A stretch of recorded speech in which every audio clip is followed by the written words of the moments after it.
Hello, Teapot, and anybody else who might be watching. It's Bruce here. So, here it is. Merry Christmas. Everybody's having fun. There's mistletoe and wine, children singing Christian rhyme, all the old hits playing in the shops over and over and over again, all about one little baby. Now, the birth of Jesus is arguably one of the best tested events in history.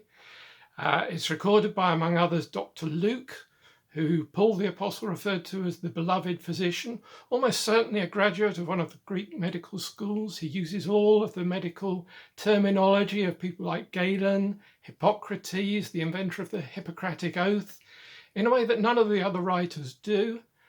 And those guys may have had some funny ideas, certainly had some funny ideas about diseases, their origins, their treatments. But one thing they were really excellent at was observing and recording what they saw and heard. You can date Luke's writings just from the picture that he paints of the administration of the Roman Empire at the time, who was in charge of what their exact job titles were, which town was in which province, which were the capitals, things that changed with every emperor, and sometimes in the reign of a single emperor. And Luke absolutely nails his detail. He was doing investigative journalism before it was even invented. Professor Sir William Ramsay said he was a historian of the first order who should be regarded as among the greatest of historians.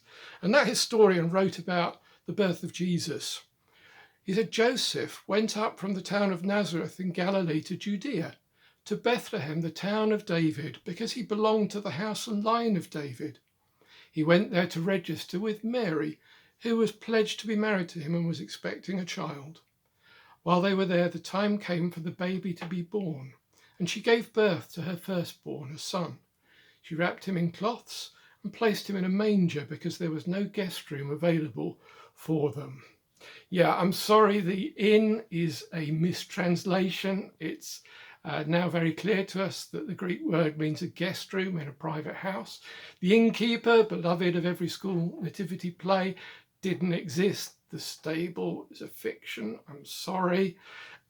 Middle Eastern houses then, and in some places still are today, built on two levels, an upper level where the family lived and a lower level where the family's animals and livestock were brought in at night, partly to protect them and partly because their body heat provided a kind of a little early central heating. And on a shelf between the two were the mangers with the food for the animals. And one of those was kind of upcycled as a crib for Jesus, the baby. Hopefully they moved it out of the way a little bit so that the animals didn't slobber on the Messiah, to put it bluntly. That wouldn't do at all. Eat his bedding and whatnot.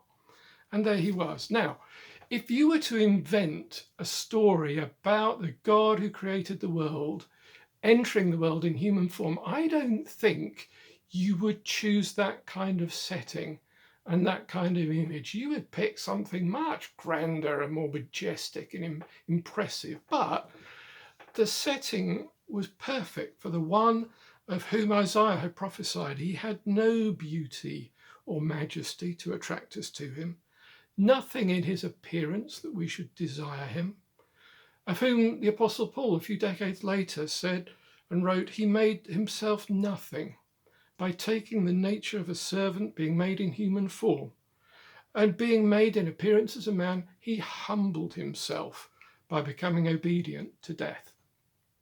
Now, I don't know about you, but I'm a bit tired of arrogant, self-serving leaders who seem to think they're entitled, above the law, who are more interested in protecting their positions than fulfilling their responsibilities. Well, Christmas speaks to us of a great God who loved us and cared so much that he risked his position, risked everything to come amongst us and to try to win us and to gain our trust and our love.